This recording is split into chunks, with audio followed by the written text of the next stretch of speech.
സ്ത്രീത്വം നിഗൂഢമായ ഒരു രഹസ്യമോ? യേശുവയുടെ അതിപരിശുദ്ധമായ പേരിന് മഹത്വം.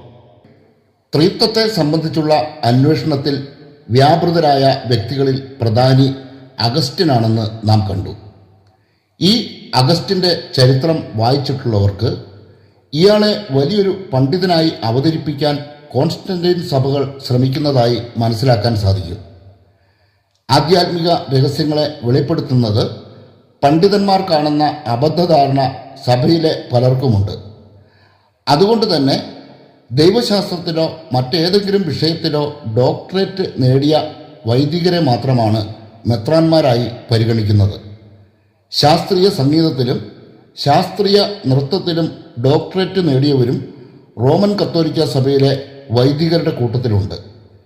ഇവരൊക്കെ ചേർന്ന് വിശ്വാസികളെ നയിക്കുന്നത് കൊണ്ടാണ് യേശുവയുടെ പ്രത്യാഗമനത്തെ പോലും സംശയത്തോടെ കാണുന്ന ആൾക്കൂട്ടമായി ക്രൈസ്തവ സമൂഹങ്ങൾ അധപ്പതിച്ചത്. സഭയുടെ ആദ്യത്തെ മാർപ്പാപ്പയ്ക്ക് ഡോക്ടറേറ്റ് നൽകിയ യൂണിവേഴ്സിറ്റി ഏതാണെന്ന് മനോവയ്ക്കറിയില്ല. ദൈവശാസ്ത്ര പണ്ഡിതന്മാർ എന്നൊരു വിഭാഗം റോമൻ കത്തോലിക്ക സഭയിൽ എങ്ങനെ ഉണ്ടായി എന്നതും ദുരൂഹമാണ്.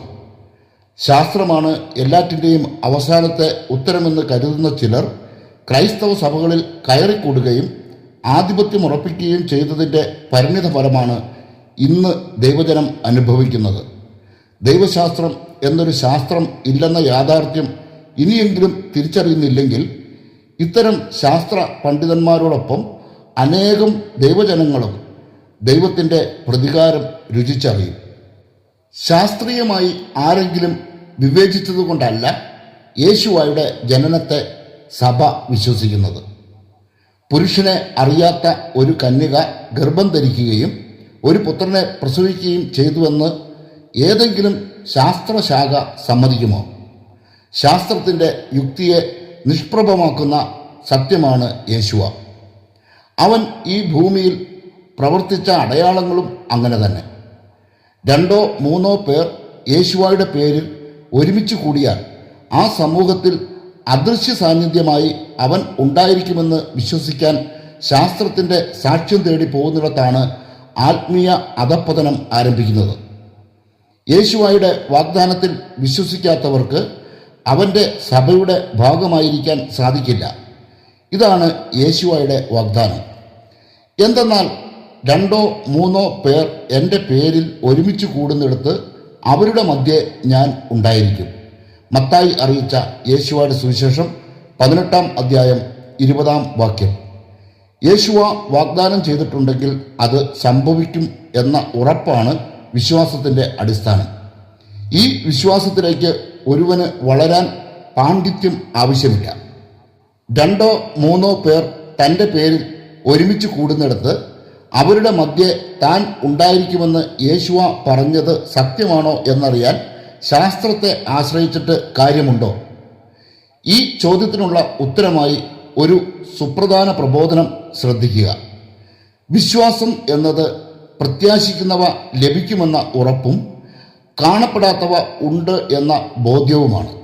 ഇതുമൂലമാണ് പൂർവികന്മാർ അംഗീകാരത്തിന് അർഹരായത്. ലോകം ദൈവവചനത്താൽ സൃഷ്ടിക്കപ്പെട്ടതാണെന്നും അദൃശ്യമായതിൽ നിന്ന് ദൃശ്യമായത് ഉണ്ടായെന്നും വിശ്വാസം നിമിത്തം നാം അറിയുന്നു.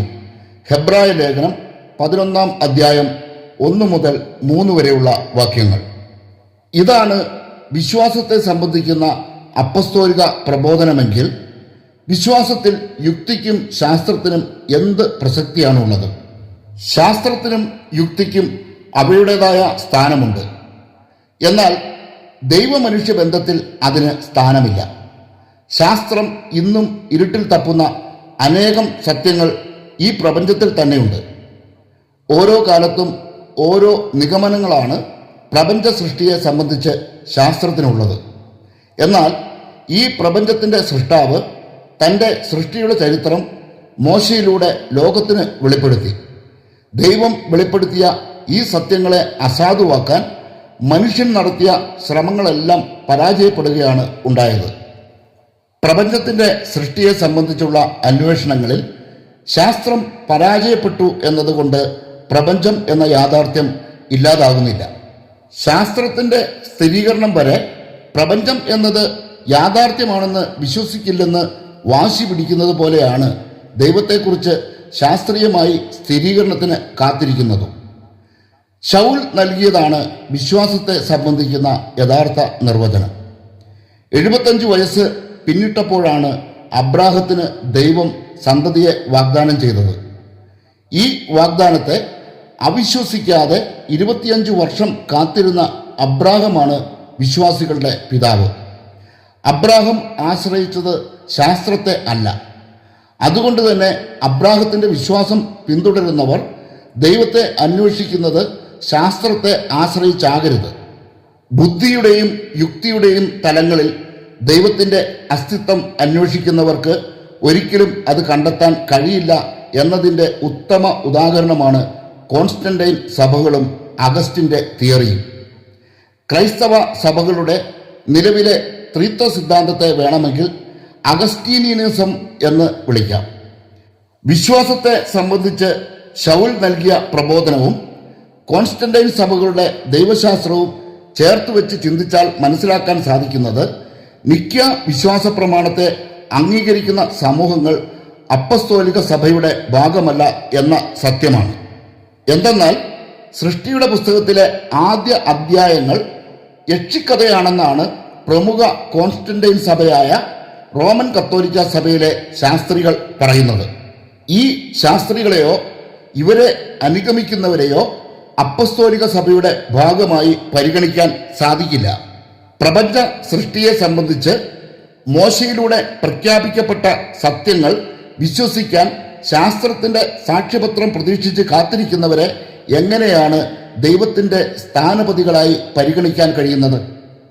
മോശയുടെ പീഠത്തിലാണ് തങ്ങൾ ഇരിക്കുന്നതെന്ന് ഒരുവന് അവകാശപ്പെടാൻ സാധിക്കണമെങ്കിൽ അവൻ മോശയിലൂടെ പ്രഖ്യാപിക്കപ്പെട്ട സത്യങ്ങളെ അംഗീകരിക്കുന്നവൻ ആയിരിക്കണം. യേശുവായുടെ പേരിൽ മുറിക്കപ്പെടുന്ന അപ്പം അവൻ്റെ ശരീരമായി രൂപാന്തരപ്പെടും എന്നത് വിശ്വാസ സത്യമാണ്. ഏത് ശാസ്ത്രീയതയുടെ അടിസ്ഥാനത്തിലാണ് ഈ അപ്പത്തിൽ യേശുവായുടെ ശരീരത്തിൻ്റെയും രക്തത്തിൻ്റെയും സാന്നിധ്യം അനുഭവിച്ചറിയുന്നത്?